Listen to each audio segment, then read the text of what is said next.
He jerked his head round and saw a white shape that flew soundlessly between the trees. As he watched, it settled on a branch and stared at him with great yellow eyes. "Go away, Snowy Owl," he whispered. "Go away and find a mouse to eat. I am no use to you. I am no use to anyone." The owl leapt from its perch with a scream, circled his head on velvet wings and made off through the forest. After a moment it came back again and flew round his head again. "Perhaps," thought Ivan, "it wants me to follow it." He was becoming very wary. But when the great white bird flew away again, he followed. In a few moments he saw the snowdrift in which he had made his shelter. He fell to his knees by the entrance and crawled inside with the last of his strength. The Snowy Owl circled the snowdrift once more and was gone. When dawn came, Ivan wrapped himself up in his warm clothing and set out again. There was only a little bread left now in his pocket, and he knew he must save it, for he still had far to go. The wind was strong, and the snow was deep, and Ivan went very slowly with his head down. All at once he felt the snow shift, and he cried out.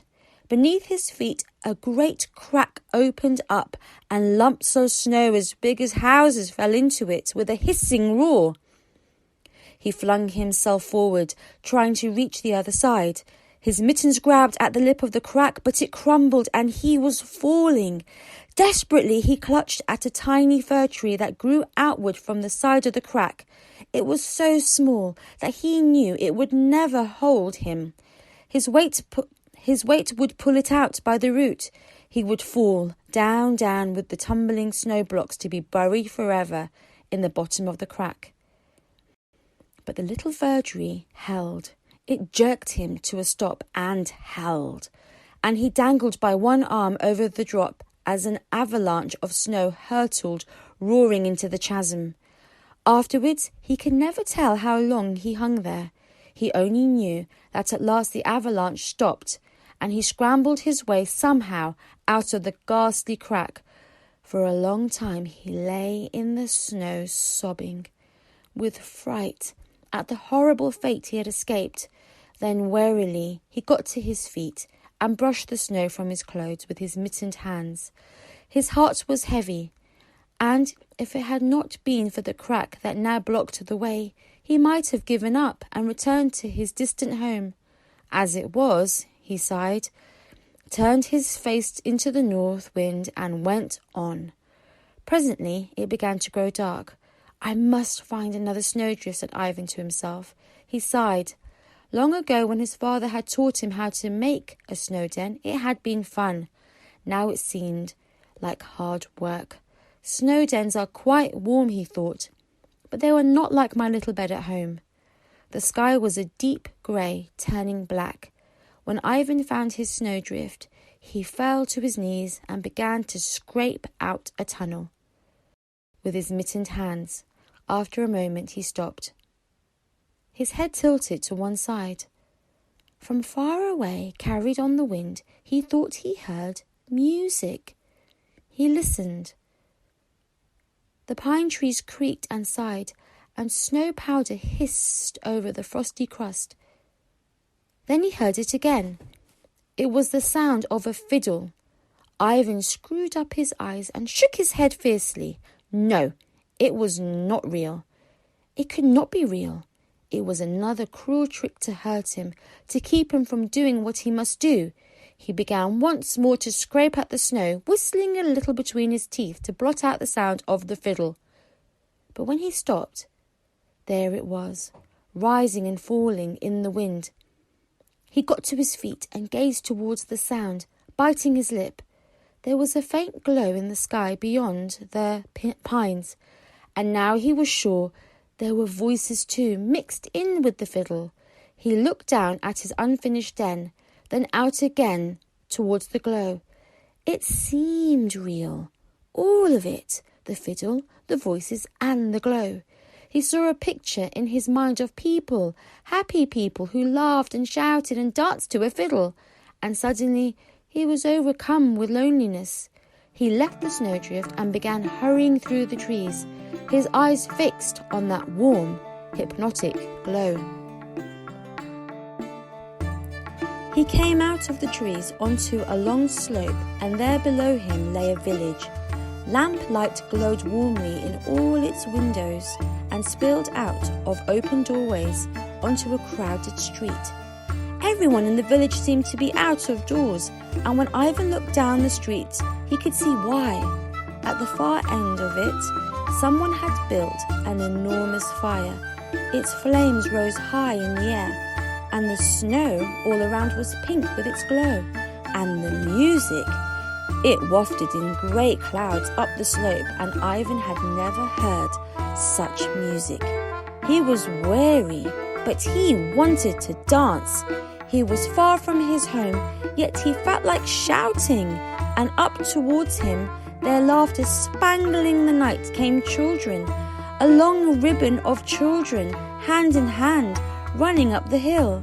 When they drew near, they stopped, and their leader smiled, holding out his hand to Ivan. "Come," he said, "tonight it's a feast, and you are welcome here." And though it was winter, and though the night was a cold one, these children had on summer clothes, and all the girls wore flowers in their hair. In the village below, the fiddles began a fresh tune. The line of children stirred restlessly like a string of spirited ponies. The boy beckoned him, his smile inviting. "Come," he said once more, "my friends would dance." And stepping forward, Ivan slipped off a mitten and gave his hand.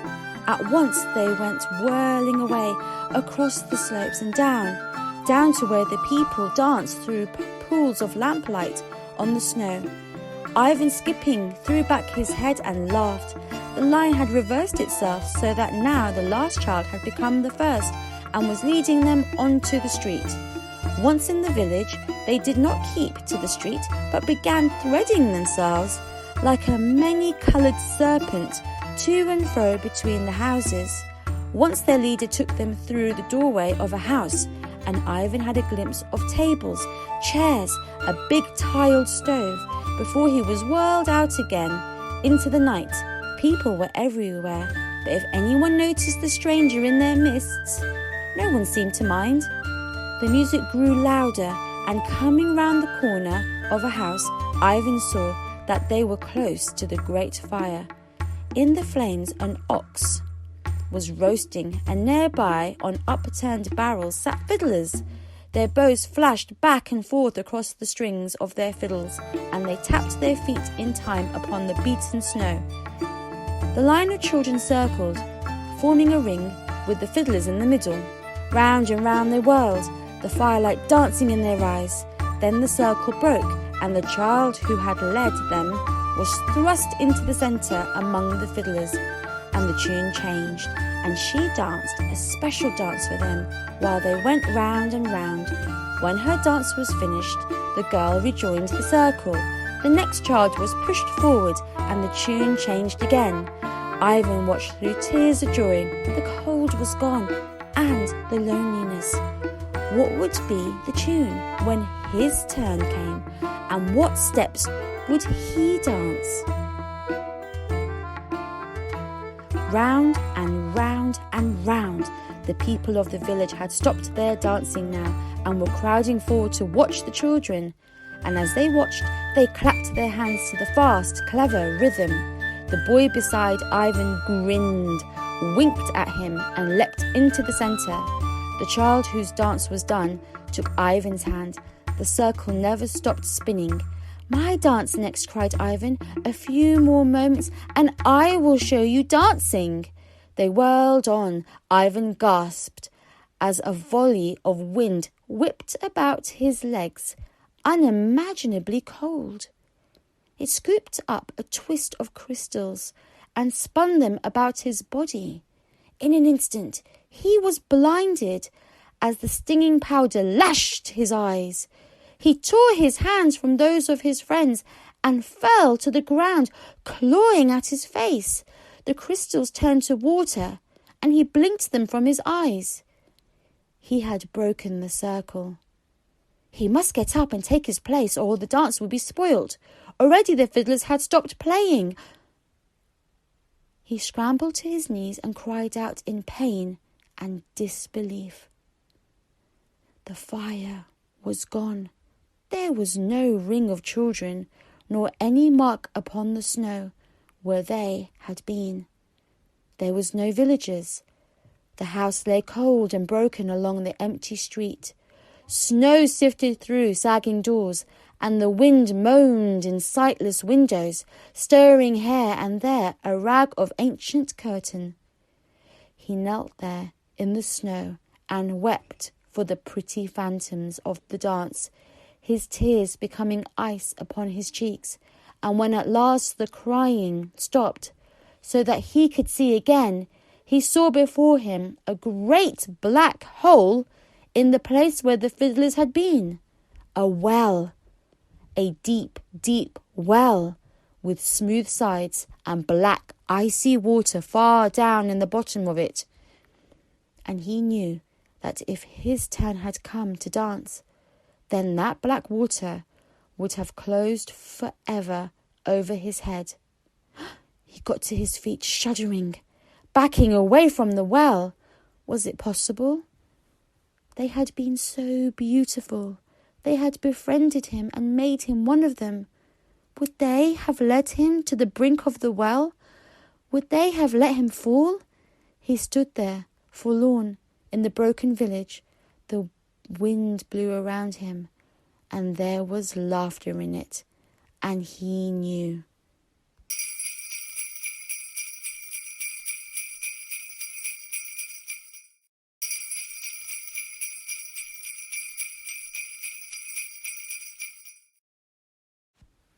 He turned and ran along the silent street that had no footprint on it but his own, past the last house and out onto the moon-washed slope. His feet sank into the snow and his lungs were bursting, but he did not stop until he topped the slope and he plunged deep among the black pines. There he found a snowdrift, burrowed into it and cried softly till sleep came. He set out the next morning weary and sad. He felt even more lonely than before. It seemed to him that he had no friend in the world. There were only enemies out here in the wilderness. His bread was almost gone. There was one piece left, but he dared not eat it, for he did not know how much further he had to go. He had not walked far when, turning to look back, he saw something moving far away between the snow-laden trees. At first it looked like a whirl of snow crystals whipped by the wind, but as it came closer he saw that it was an old woman in a grey sparkling shawl which flapped about her as she came. He waited. The old woman came slowly, bending down now and then to pick something from the snow. When she came near, she straightened up, gazing at Ivan. Strands of her hair whipped across her face like sleet, but she was smiling. Ivan took off his mitten, put his hand into his pocket and pulled out a crust of bread. He held it out to her. "Old woman," he said, "it is cold, and you must be very far from your home. Share my bread. It will warm you a little, perhaps." The old woman shook her head. "You are kind," she said gently, "but I do not need your bread." Ivan did not understand. "Old woman," he said, "what did you do when it was night and the wind howled like a hungry wolf?" The old woman smiled. "You are a good boy to care about an old woman like me, but I am not an old woman always. Sometimes I'm an icicle, or a bear, or a spruce tree. Sometimes I am a twist of wind-blown snow, colder than the night." Her eyes twinkled at him. "One night," she said, "I was a snowy owl." Ivan stared, remembering how he had lost and been freezing in the night. "Were you," he said, "the owl who showed me the way, and the bear who drove off the wolves, and the little fir tree in the crack?" The old woman smiled. "It may be well so," she said, "for lovers find small miracles, no matter what men say, and no one ever loved better than you love your brother." "How do you know of this?" cried Ivan. "And what do you pick from the snow?" The old woman held out her hand to him. Pips of ice lay like diamonds in her palms. "These are the tears that you cried for your brother," she said. "I have followed you, gathering them from the snow because you will need them soon." Ivan frowned. "What would I do with tears?" he said. "Why will I need them soon?" "To soften Starjik's heart," replied the old woman. "Here, take them." And she tipped the icy pips into Ivan's hand. Ivan gazed at them. "I do not understand," he said. "What am I to do with these tears?" The old woman became grave. "At the moment of your greatest danger," she said, "you must fling the tears into Starjik's face and say, 'Brothers never more shall part, melt the winter in his heart.'" Ivan said the words softly to himself so that he would remember, and the old woman nodded. "That is right," she said. "And now go, for I can help you no more." When he had gone a little way, Ivan turned to wave farewell, but there was only a little spruce tree that quivered in the wind. He turned and walked on, and after a long time he came to a mountain. It was a hard, white mountain, and as he grew near, the air grew colder still. At the foot of the mountain was a great high cave, with the wind booming in its mouth. Ivan shuddered because he knew that he had come at last to Starjik's land. Inside the cave, it was utterly black. The roar of the wind was deafening, and it was deep, deadly cold. Ivan stopped. The darkness filled him with dread. He looked back to where the grey lights spilled a little way into the entrance. He could go no further, must get outside where he could see the sky and the snow and the trees, but his brother must have passed this way. Somewhere in this terrible place, the little boy was waiting for Ivan to come and take him home. He set his lips in a thin, firm line and moved on into the blackness, holding out his arms before him and going very slowly. The wind howled in his ears, and he heard again the laughing voice in it. Something fluttered in his face. He struck at it with his hand, and it slid up over his forehead and became tangled in his parka, dragging the hood from his head. At once something else hit him, flapping coldly in his hair. Ivan cried out, clawing the thing from his head. It sank needle teeth into his finger and whirled away on the wind. Another one, this time on his chest. He threw up his arms to protect his face.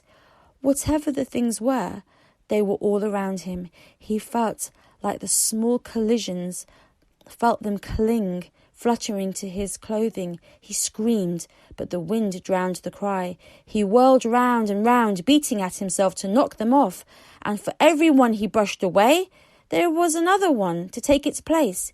He knew that it was hopeless. He put his head down, wrapped his arms around it, and went through them, and after a time the collisions stopped. For a long time Ivan moved onward through the cold darkness. The sound of the wind began to fade, and when he looked back, he could no longer see the light. As he walked, he noticed that the tunnel was becoming higher and wider, and he seemed to be moving towards a lighted place.